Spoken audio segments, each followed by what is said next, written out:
You're live. Hello, hello, hello.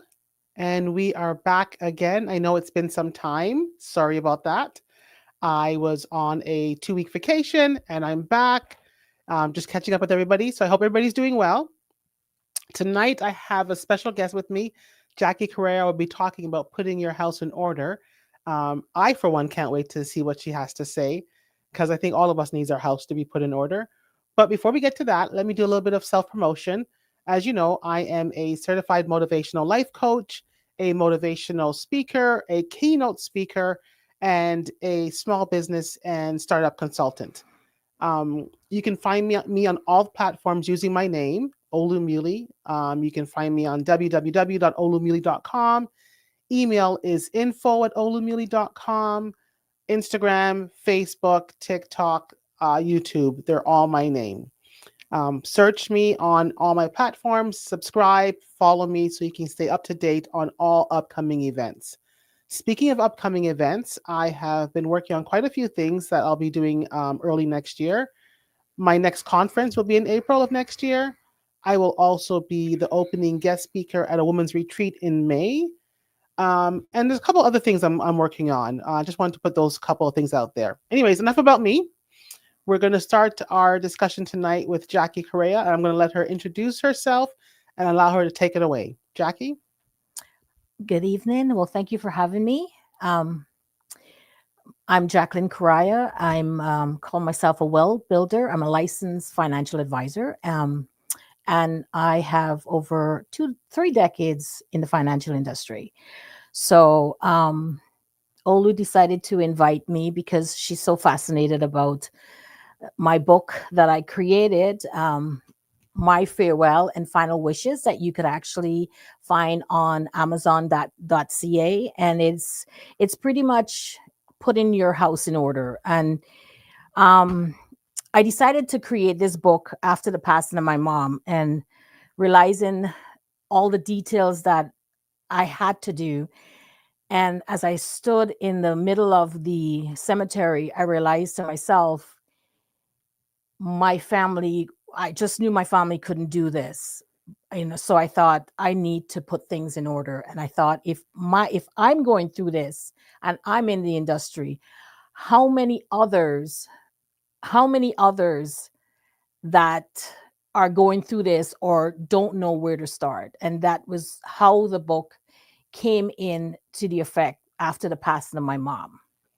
Yeah, so to interrupt a little bit there about the book, Jackie's right. I'm a huge fan of this book because I think and when the passing of a close loved one happens, your mind is all over the place, and some information that you actually know or think you don't know or can't remember.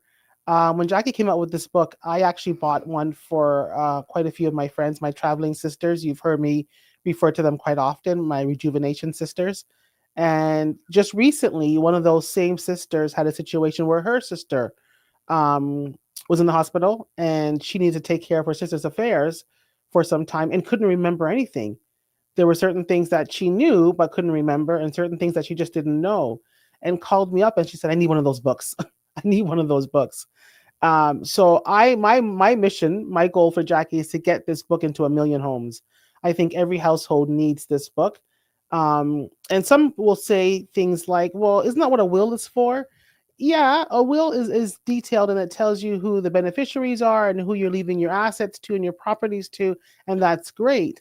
What's great about this book, it's an extension of the will, and it talks about and deals with the small things that you don't think about: passwords to bank accounts, the key for your social security box if you have one, how many bank accounts do you have and where are they? Just really, really small details, especially like little things, little family things that you don't really think about. Wills tend to deal with the big stuff, and not necessarily the small stuff. But when you get this book, there's so much else in there. I know I'm missing a lot, but there's so many other things in there. There's sections where you can put detailed informations. So I really like this book for every household. But the conversation tonight that I want Jackie to have with you is about putting your house in order, your financial house in order. I was surprised to learn when Jackie and I were talking about this live tonight. I was surprised to learn the percentage of households that are not in order, that are not together financially. And though that number is higher in our community, in the Black community, we just don't sit down and put this stuff together and think about all the stuff that we need. Insurances, critical care, all the stuff that Jackie's going to be speaking about. So that's why I thought it was really important to have this conversation with Jackie. I think I've talked enough because this is not my wheelhouse. So I'm really going to hand it over to Jackie and let her tell you guys what she thinks you need to know in order to at least start getting your house in order. So the first thing I would actually say, the number is actually 35% of Canadians actually have a will and power of attorney. Wow. 35. Doesn't matter whether it's our culture or West Indian background, just from a Canadian standpoint, it's 35%. So a lot of people believe that if they don't have money or they have to be wealthy to have these things. What a lot of people don't understand is, number one, and I say this all the time, if you are driving, if you have a driver's license, so if you're 18 years and over and you're driving every day, you need a will and a power of attorney.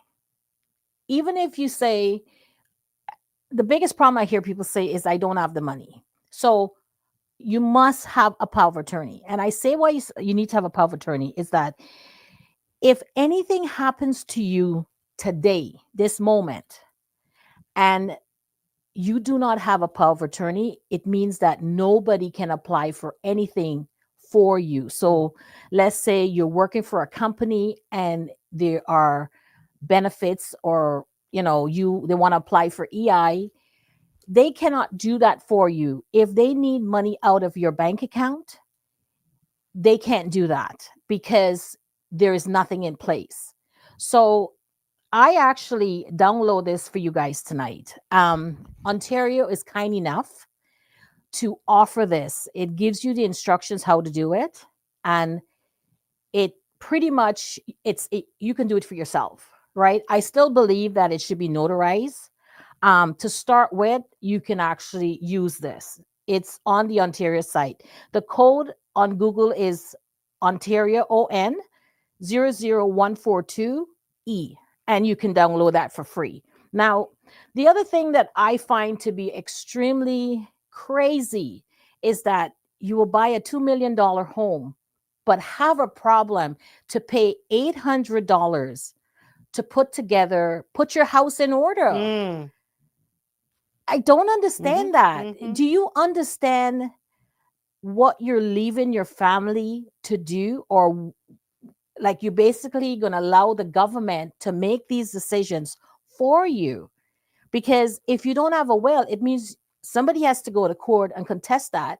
And then the courts will decide who gets the children, who gets the dog, who gets the asset. Even if you're married or you're living with a common law person and you don't have a will, the courts will decide if grandma's going to get some, or the ex-husband's going to get some, or ex-wife is going to get some. They decide that for you. They also can say whether they want to pull the plug for that person who is sitting in the hospital in a coma because there's no will or power of attorney. And so we have to get consciously aware of these things, because I'm telling you, the government is not playing. This is a money making. So I actually have a couple of real life scenarios about what happens when somebody passes away without a will. I just recently came back from a Mediterranean cruise. There was 10 of us on this trip. One day we were having a conversation, and I'm not sure how this conversation came about, but I just remember one of the persons on the trip explaining how his brother had passed away. I think his brother was like 57, not married, no children, no will. Passed away, and within 24 to 48 hours, his account was frozen. And I really wasn't paying attention to the conversation until I heard that. I'm like, well, how would the bank even know this person has passed away? Is there a database out there but that banks check every morning? Like, how would the banks know, Jackie? Because number one, somebody would have notified. So just like you have, I actually have a couple, an older couple, when they notified the bank that the husband passed, they froze their line of credit.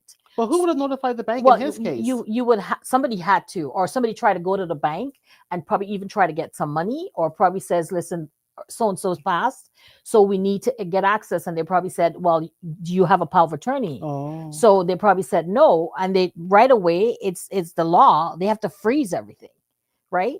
It that's just the way it is, because that person no longer exists. So putting a freeze on it is that they're waiting for the right people to come forward and then provide them with this information, right? So that's just one scenario. Yeah. And the same thing happened to when my grandmother passed away. My grandmother passed away in 1999. And again, as I said earlier, when we started this conversation, when your loved one passes away, it's the wrong time to try to figure this stuff out, because your mind is not there. You're not thinking about bank accounts, Right. money, or, safety deposit box. You're dealing with the loss of your loved one. It was, I think, about a year or so after my grandmother passed away that anybody thought of, wait a second, what happened to all the money in her account? Granny always had money, you know us grannies. They have 3-4 different accounts and money's in different accounts. And, we never did anything about it. We figured it's been a year. She didn't have a will. And so the end result is, whether you don't do anything about it because you don't think about doing anything about it, or you don't do anything about it because your mind is not there, whatever the scenario is, what eventually ends up happening to that money is the government takes it. Right. The government takes it. So there's that scenario too. And then there's also the scenario of what happens when you're living together and, you meet as a couple, but one party already has their house, and then you move in. You're not married. There's no will. I don't know if the Family Law Act takes care of that under the matrimonial home statute. Well, once he moves in and there's nothing drawn up, after 3 years, he becomes common law. Okay. And so does he have title to that? Does he have right to that? He doesn't have title, but there's certain, he can actually contest that, or he can take it if there's no, even if he leaves, he can try to test that too. So those are things that we're not going to go into that part. That gets a little detailed, whatnot. Well, these are all the things that you have to consider when you're putting your house in order. And the thing about it is that one of the things that people don't realize is that even though you move in common law with someone and that person is not divorced from even if they've been separated for 20, 30 years and they're not legally divorced, the government still recognize her as the wife or him as the husband.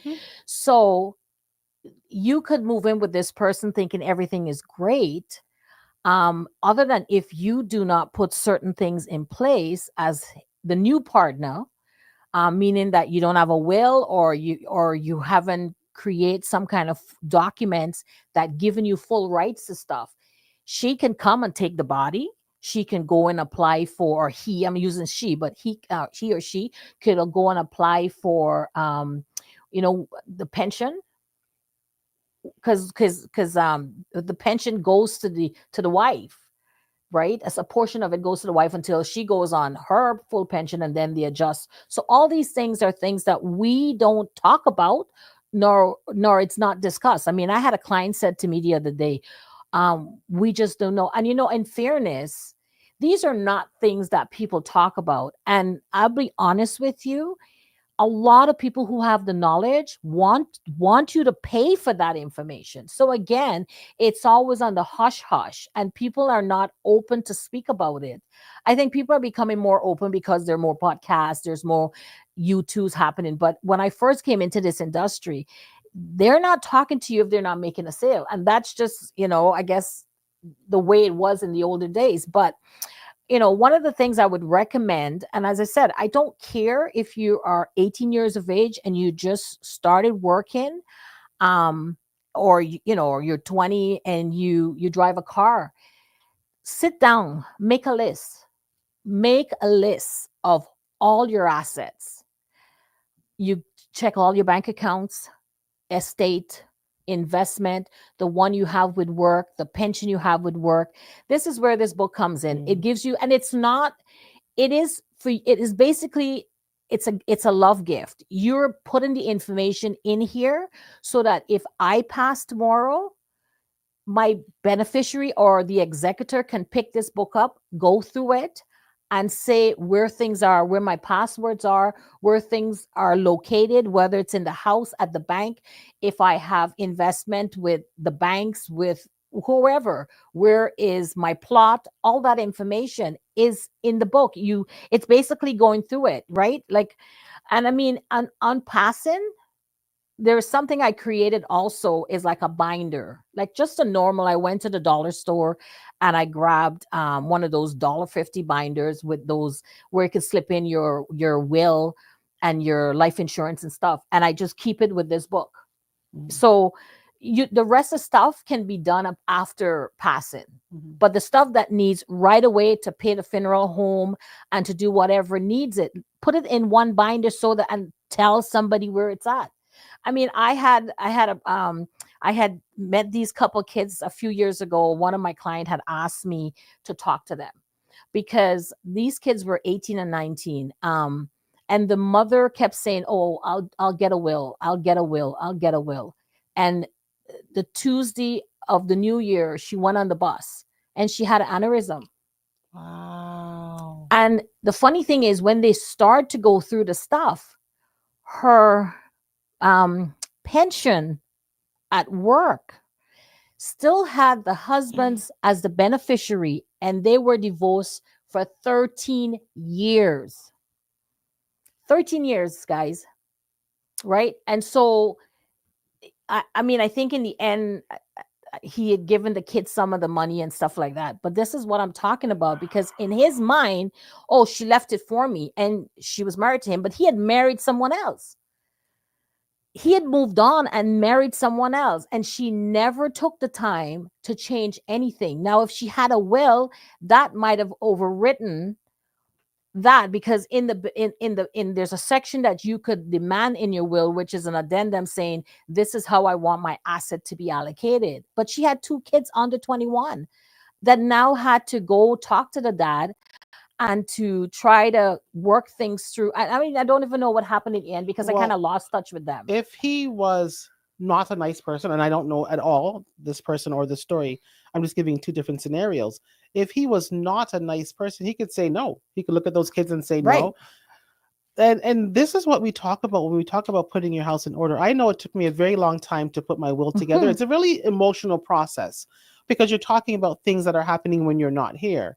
And for me, being a single mother, at the time that I put my will together, my daughter was quite young. It was a very emotional exercise to go through, but I've done it. And now that she's older, I'm at that stage now where I have to redo it. I have to do a codicil or something just to amend it, because the situation has now changed. I didn't have a home then when I put the will together. I do now. My daughter's older now. And I just recently traveled, and part of my thought process right before I left was, oh, I should update my will. Like, you're traveling, there's, like, as you know, you're not promised tomorrow. So another thing that you've mentioned too, sorry to cut you off, but now, for those of us that do have wills, and the percentage is very low, as you had said, where is your will? Do your family members know where your will is? So you can have the will, and that's great, but don't let your family member have to go looking and hunting for it when something happens to you. So I met this prospect a couple weeks ago, and we had the same discussion, because that's the first thing I asked. She goes, "Oh, no, don't worry. It's at the lawyer's office." So I said to her, I said, "Okay, do you know the lawyers are closed on the weekend, right? So if so happens that you have to go into the hospital, or you end up in a coma, and you were in the hospital, you know that your family have to wait until Monday, or try to hunt the lawyer down and hope that he will go to the office, open the door, and give you a copy." But the lawyer would have given her a copy. I know my lawyer gave me a copy. Her thing was, he did. Yeah. Well, I don't want the kids to read it. So again, it's coming back to every culture is different. And I know with our culture, the West Indian culture, they have this thing of, I don't know why, I don't know if it's going back to slavery or what it is, but they always pushing the stuff under the carpet or I don't understand it, because mom used to do the same thing. It's like it's on a need to know basis. But we have to become more, we have to be conscious of how we operate in, because the government is not playing. If you don't have your ducks in order, they don't care. They absolutely do not care that you don't have your ducks in order. So you don't want something to happen and then you leave your loved ones struggling to put things together. They're stressed out, they're already sad that things are happening because you're not here to do it. But now they have to take, and especially if you're like a person like myself, always in control of everything, and now they have to come and take that place and trying to look for stuff. It's very frustrating. And that was why I started this book, was because I thought to myself, I know how structured I am, but I thought to myself, I know my loved ones will not be able to put this together. And so that was why I started the book. But what I would say to you is, where you can start is just sit down with a piece of pen and paper. It doesn't have to be complicated. Make a list of everything that you feel is valuable to you. That's where you start. That's where you start. The second thing I would recommend, even if you're telling me, and as I'll say this again, if you're sitting on $1 million home, you're sitting on a $500,000 home, or you're driving a beautiful car, but you don't think that this is important. But I'll say this, you can become very cheap about it. I've already say you can go online and you could download the power of attorney, which is free. And then there's this company called lawdepot.ca. You pay $25 for it, and you and your partner, or you could do it many times as you want, but you still have to get it notarized. So it means that you have to still find a lawyer, you have to find 2 people to witness it, and you have to get it notarized. You're talking about Again, the will or power of both. attorney. Okay. So if you do this for free, you still have to get it notarized, but at least now you're only paying less than $30 for the will. And for every document, I think the first document is $50, and every other document after is $25. So that's like $100. So I know they have those online services that can do that. I worked with a lawyer who has his own company now, and this is what they do. But sometimes I think we like to bite off our nose to spite our face, and we like to save $1, and sometimes the cheap comes out expensive. As Jackie has mentioned, if you're driving an expensive car, living in a house, and I don't think it really matters the value of your house. If you own a home, I think take the money to do this properly. You want to make sure your ducks are in order. I think it's so unfair to leave this to the family to navigate after you're gone when they're dealing with you being gone. The best thing that we can do for our house and for our families is to make sure things are in order. If you're going to go the mile of getting a will, great. You are in the 35% of Canadians that have one, and that's great. But if you are this African mentality or this West Indian mentality where everything is hidden away, everything is hush hush, everything is a secret, so you have the will, but nobody knows where it is, right, then the Lord calls your name, and now we're still struggling to find it. So let's do all of us a favor and make sure that not only that you have a will. Another thing I learned from Jackie, and I'll ask her to speak about this too, is critical care, life insurance. The difference between life insurance and another question that I had when I was buying my house was about mortgage insurance. I learned a lot about that. So it's all the different insurances that you can have. Critical care. A mutual friend of ours just recently found out that she had cancer, and that critical care plan that she signed with Jackie came in very handy. So there's just so many different things that we need to do and take care of to make it easier on our loved ones. My mother, as those of you that know me very well or have been following me since I started my life coach business, knows that I take care of my mom. I'm her primary caregiver. She lives with me. And she's one of those people that don't have a will, doesn't have a life insurance policy. So I had to recently put together we pre-planned her funeral. talk about emotional. That was really difficult. That took me a couple of years to do. I wasn't mentally prepared for that. So we did that recently. So these are all the things that you can do. I was even talking to my mom this morning about, where her money is, what savings account, what checking account, and maybe just going into the bank and opening up a joint account for the two of us. That way I could have easy access to her money in the time being. So when we say put your house in order, this is what we mean about putting your house in order. Jackie has spoken to you about your will and about power of attorneys, and there's a living power of attorney where you can you have the power of attorney over the decisions to make when your loved one's in the hospital.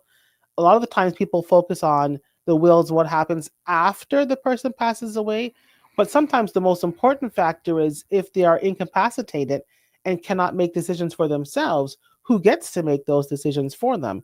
And then there's that. So there's the critical care, there's insurance, there's all those things. But I want Jackie to talk a little bit about critical care and about all the different insurances. Sure. We have some questions on there right now. I'm just going to ask her to read that to me. Sure. So Angela Todd would like to know, where do we buy the book? Oh, hey, Angela, girl, I got you. I'll message you afterwards. Also, anybody that wants to know, I'll make sure that you have all of our contact information, mine and Jackie's. I'll post that that you can have it. You can buy the book on Amazon.ca or directly through Jackie. Feel free to contact me directly. I'll be happy to put you in contact with Jackie. Okay, yeah. And there's Jackie's website. Shireen just put it up. So you can contact Jackie through her website. Send me a message. I'll be happy to put you in contact with her, and you can get it directly from her. So Then there's another. there's not. Oh, So Correia has said this is such a common issue, especially for families in our community. yes. Using GoFundMe Mhm. to pay for funeral expenses, not making financial arrangements before dying, which leaves surviving family members to either fight for money Mhm. or not get it at all. Such important. Can I just tell you about the GoFundMe comment that Karina just made? It irks Jackie to no end. This whole GoFundMe thing. And I mean, I have contributed a couple of times, No. and then I heard Jackie speak about why it irked her so much. And at first, I was like, "But why is she going on so?" But then the more I listened to her, and the more I heard what she had to say about it, and the more you would see so and so passed away, we set up a GoFundMe. And I'm thinking to myself, I don't know if I can set up a GoFundMe within days or hours of my loved one passing away. I don't know. But yeah, this whole GoFundMe thing has completely taken over the need, necessity, and responsibility of having Right. insurance. Well, what it actually is, it comes back to putting your house in order. Like, take the responsibility. You're putting the responsibility on the public to take care of you. So basically, we talk about this net zero mindset where you make $100 and you spend 100. Is that, you go out and you buy the fancy car, you buy the fancy clothes, but then you never stop to think about, if something were to happen to me and I can't go out to actually work, right? So basically what you're doing, you're giving the insurance company the 3% of your income, or 3% Your salary. of a salary, to protect what you have built. And especially when you have young children, right?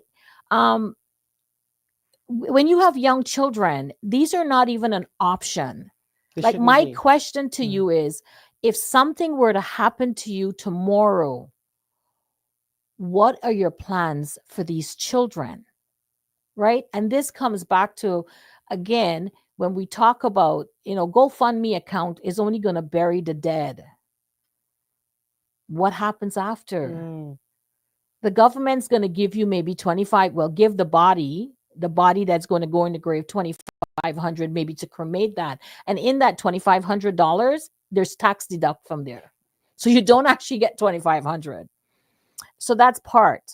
But the other part is, now you have 2 or 3 babies that is now left to the system to take care of that. So my son was younger, I always wanted to make sure my son could continue to maintain the lifestyle that he grew accustomed to, Mhm. including my dog, because Mm. he is spoiled as Mhm. hell. Mhm. So I would want him to still be able to get the kibbles that he eats every day, right? I mean, and I think it's a love thing. When you love your children or you love your family, you would want to do what is right. So the other thing, before we get into the life insurance and critical illness, the other thing is you need to be doing a financial checkup every year. Every year, sorry. Every year should be a financial checkup. If you get married, you need to also do it again.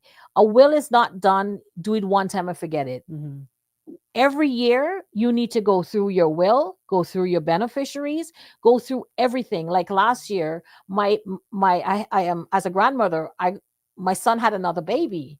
So it means that what I had to then go do is pull all my life insurance policies, everything I had, including to make sure that I added the trustee so that the new baby, because I only had one grandbaby when Mm. I did the will. So now I had to go back to the lawyer. And the beautiful thing when you do something with the lawyer, you're not paying that same amount the second time, Mhm. because now he has it in on soft copy, so it's easy to amend it, Mhm. right? Mhm. So, but this is why, in that situation, 13 years had passed, and that lady did never once stop to say, oh my goodness, we're not married, I need to put my kids on there. So she passed, and the kids are like 13 years. I think everybody, including the husband or ex-husband, or should have been ex-husband. I think everybody has their hands in the air. Yeah. So one thing that I like that you mentioned about doing yearly checkups, I think that's a really, really, really, really good place to start at putting your house in order and keeping your house in order. Yearly checkups. Has anything changed? As a senior corporate law clerk, part of my job was not only incorporating companies and registering them, but maintaining them. And maintaining them meant every year under the Ontario Business Corporations Act, we had to do what we call annual resolutions. And what those annual resolutions are is very similar to what Jackie is talking about. The government, the Ontario Business Corporations Act, they want to make sure that the directors have remained the same. There's been no change in the Right. directors or their addresses. The officers of the corporation haven't changed, or neither has their addresses. The shareholders are still the shareholders. Your accountant is still the accountant. Your fiscal, like basically nothing in your corporation has changed. Right. That's what the annual resolutions are for. What Jackie is talking about with annual checkups for your household, your financial household, is the same thing. What's changed? Do we have another grandchild in the family? Mhm. Do we have another great niece or a great nephew in the family? Has somebody gotten married or divorced in the Right. family? I think that's a really good place to start in respect to keeping your house in order or maintaining your house in order. Clearly, you're going to have a will. Get a will done. I suggest getting it professionally done. You don't have to pay thousands. There are people that are out there that can do it for you at a reasonable price. And as Jackie had mentioned, once you've got your will done and you pay that money to get it done, any other future change or amendment, you're not paying that same amount of Right. money every time. Get your will done. Make sure you have your insurance, your home insurance, your car insurance. Insure yourself. I'm going to hand over the critical illness and critical care to Jackie. And then I'll ask Jackie to talk about what are things that you can start implementing now, today, in order to get your house in order. So, as the first thing that you need to do is to make a list. You have to make a list. And the other thing is, in the book, page 65, there's a net worth statement in there, and I'm big on that. I believe everybody should be doing one of those net worth statement every 3 months, every 6 months.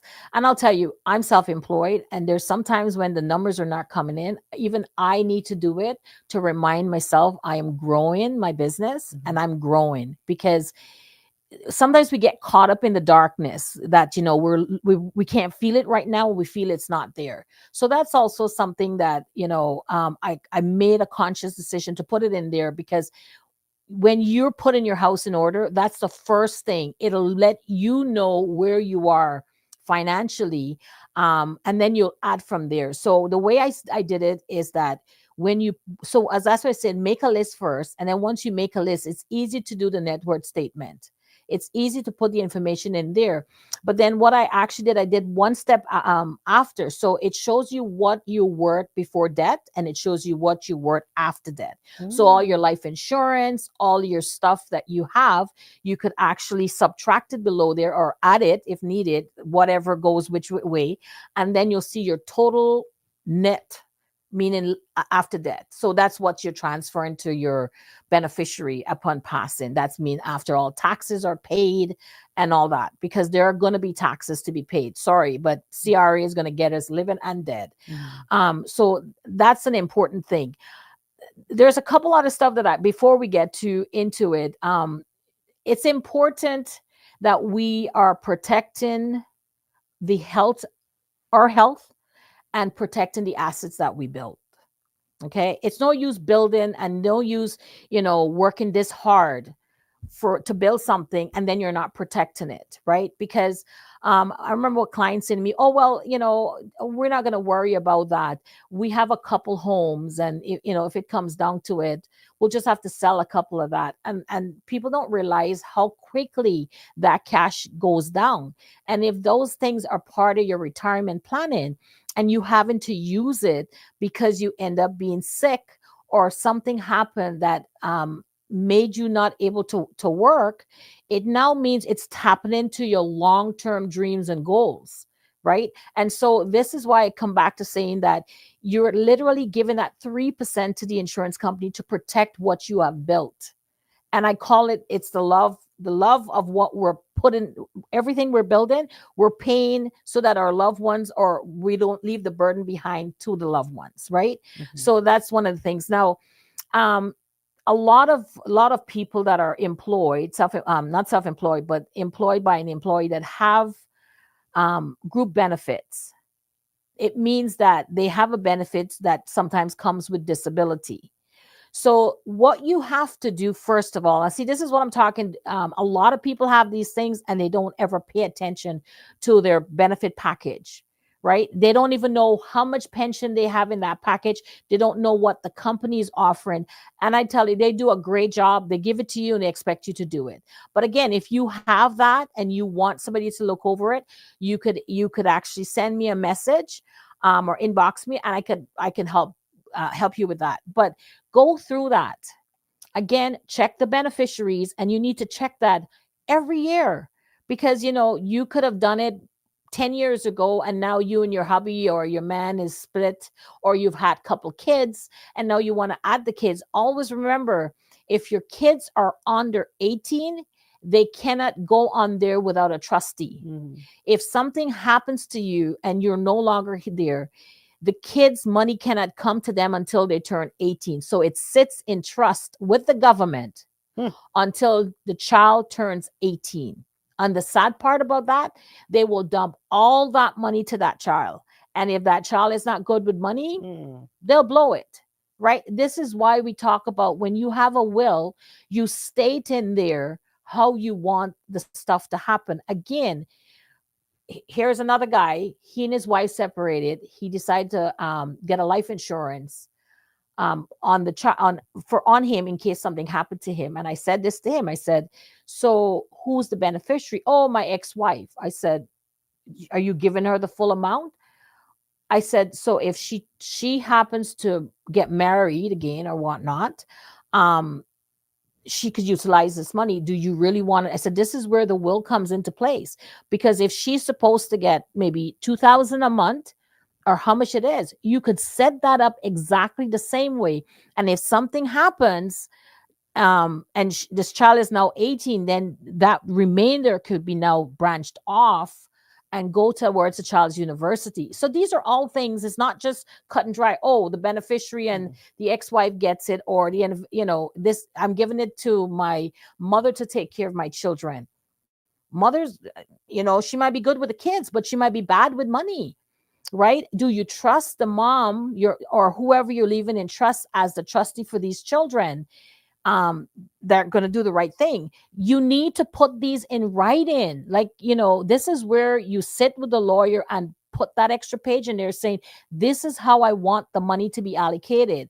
You're to get $1,000 or $2,000 and whatever, and it's to be invested and whatnot. These are the responsibility. Like, what do you want to happen if you want the house to be sold or you want the kids to keep living in there? These are the financial part of it that you have to break down. And it seems like a lot, but these are important things. You got to remember, you're trying to set up your estate the way it was if you were living, and you want to keep that lifestyle going, just like if you're living, because the wrong person could be the beneficiary or the executor on that on the estate of your assets, and they blow it in the first year. So these are important things that you have to think about when you sit down to pick an executor for your will and power of attorney. Wow. That's a lot of information. Just me sitting here, I'm just like taking mental notes. And I'm fortunate that I know Jackie, so I'll be calling her tomorrow and saying, Jackie. But just listening to what Jackie was saying, all the things that she's saying, if I was to summarize some of the things for you guys, get a will. Do your list, do your assets list. I like that sheet that she has in there. I didn't even know about that. Mm-hmm. Where you put together what you are worth now and what you are worth when the Lord calls you. But that's going to change. Yeah, that will change. But still, put it together so you have an idea of what you're working with. Mm-hmm. Have your critical care in case something happens to you. A lot of the times we focus on death. When I die this, when I die that. What happens if you're incapacitated? Who makes the decisions for you then? So you have to look at your will, your assets list, your critical care, critical illness. Make sure all your insurances are in order. And the discussion that Jackie's had about pensions and who's your beneficiary for pensions and what happens when people separate, divorce, and they don't change it. I know 2 stories, true life stories. One was my cousin who passed away a few weeks ago. One was a dear friend of mine who got separated years ago. Neither one of them changed their documents.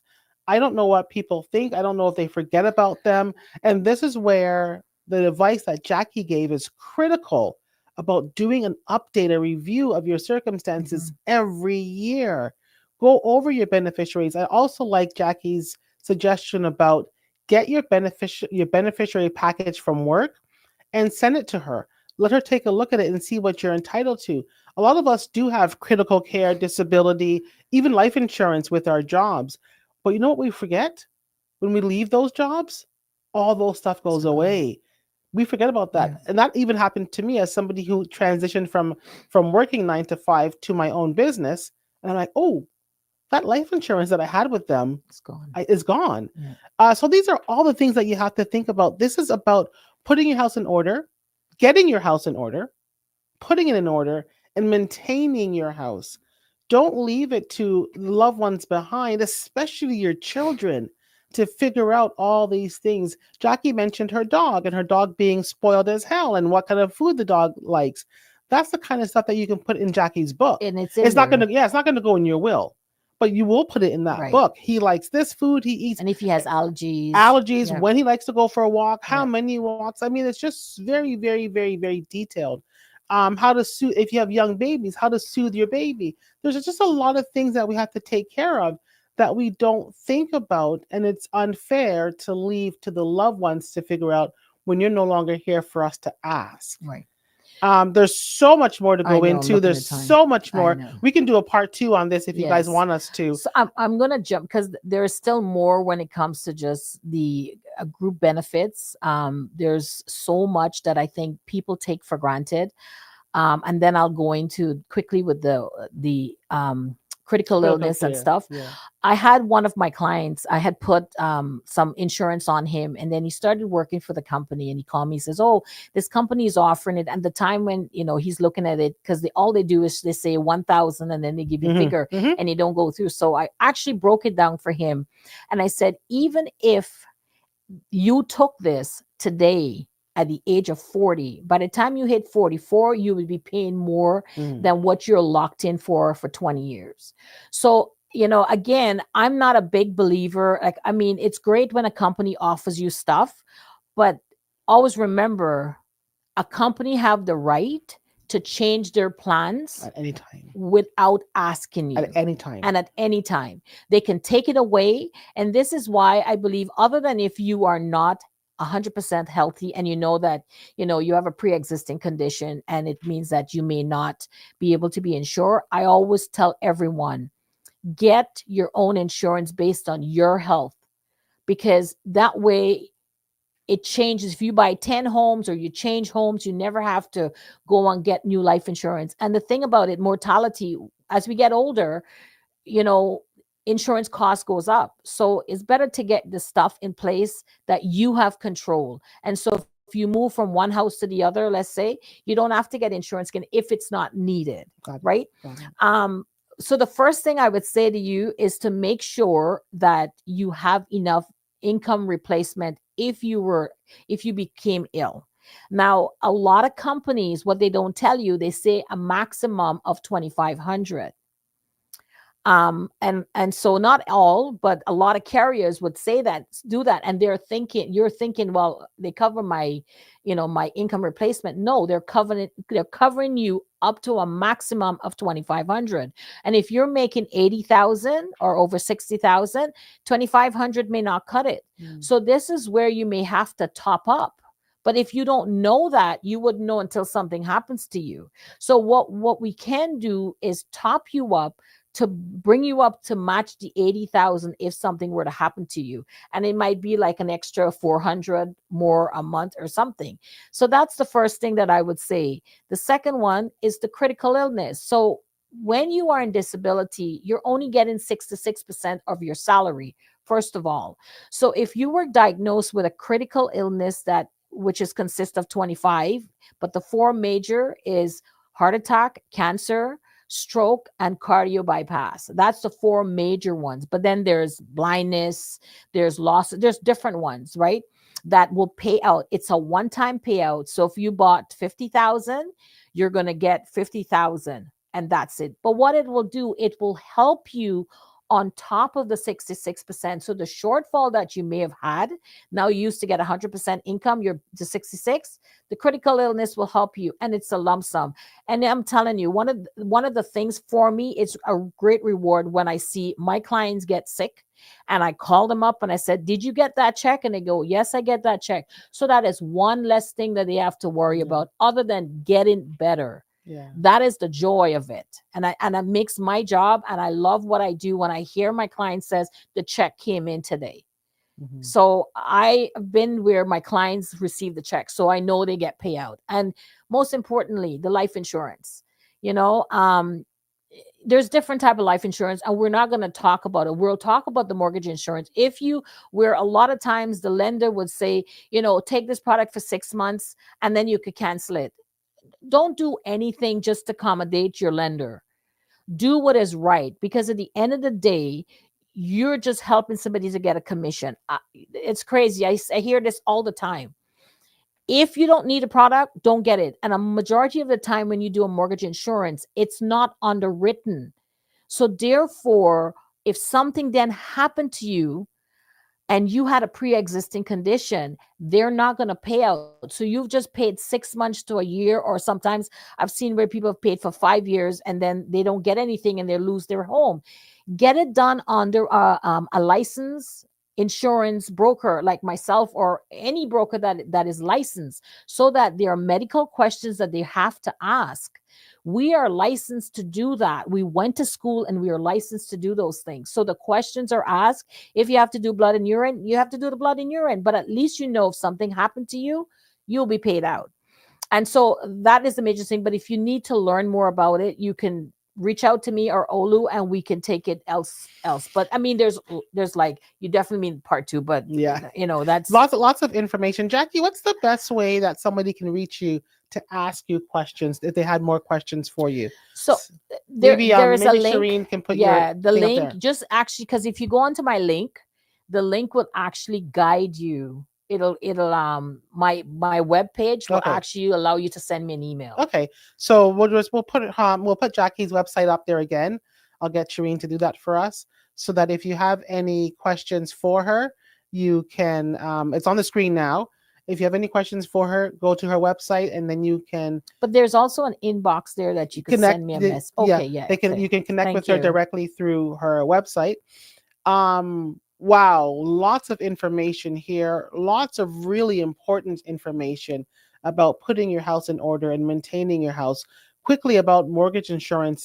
Thank God somebody told me this before I bought my house, but they said, when you get mortgage insurance through your lender, and for example, let's say you buy a house that's worth $500,000, and that's the amount that you get the insurance for, because the whole idea is to be able to pay off the house should something happen. Well, as the years go by, what you owe on the house goes down. So it's no longer 500,000. It's Right. 480 or 490 Could and be 470. 1,000. That's all you're gonna It get. keeps going down. It keeps going down.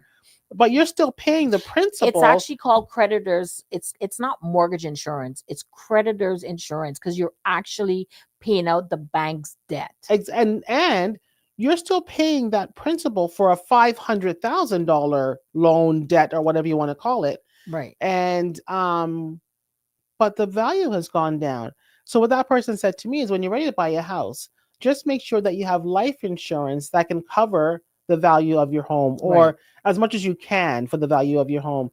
That way, when the value of your home or what you owe on the mortgage goes down, you still have Right. $500,000 coming to you. Best advice I was ever given. Never got house insurance, but I made sure my life insurance covered the cost of my house. Right. That's just my little tidbit. But what a informative night for me as I'm sitting here, and I know it is for you. So I know you probably have lots of questions for Jackie. Some people might want to reach out to her to have her look over their benefit package from work. Please go to her website. Shireen has it on there, scrolling right now. If you didn't get a chance to see it, you can watch the live Right. back again And get I the will go on information. through it, and if there's anything to answer, I'll answer it once I go on there. If there's any questions there that we missed, Yeah, I'll go through it again. and I'll post her website there as well. Right. Jackie's also on Facebook, for those of you that are on Facebook, so you can find her through there. But I strongly suggest that you reach out to her for any questions that you may have. 1 hour is nowhere near long enough to cover all of the areas that we would need to cover in order to get our financial house in order. But I at the very least hope we've given you lots to think about and lots to consider tonight, and saying, like, wow, what am I doing? I have these assets. Am I protecting my assets, and am I protecting my children? Thank you I guys need for to joining go. us tonight. Thank you so much, Jackie. I really, really appreciate it. I know there's a lot more we can discuss. Right. And we probably will do, maybe in the new year, we'll do a follow-up For to this sure. one. For sure. so Or that if you there's guys- anything that people want, like if there's anything that you want to talk about, or any questions that you may let us have, know. Yeah. let us know. Right. And we'll be happy to do another one. We'll be happy Right. to jump on in the new year to do another one. Thanks again, Jackie. Thank you for having me. Oh, you're very welcome. It was my pleasure. And as you'll notice, that I'm starting to learn more and more about just reminding you of my brand and of my businesses and what I'm doing. But I also have the opportunity, or you can have the opportunity, to sponsor an episode of one of my lives. So if you want to know what that's about, what that looks like, how you can sponsor one of my lives so that you can promote your services or businesses, reach out to me, send me a DM or an email at info@olumiuli.com, and I'll be happy to explain my sponsorship program and package to you. Thank you all very much for joining us. Good to be back with you guys. I'll see you again. I believe we're doing another one in about 3 weeks, so watch out for information about the next live. Have a great night, everybody. Thank you for joining us, and I'll see you later. You know what? For me, I keep thinking that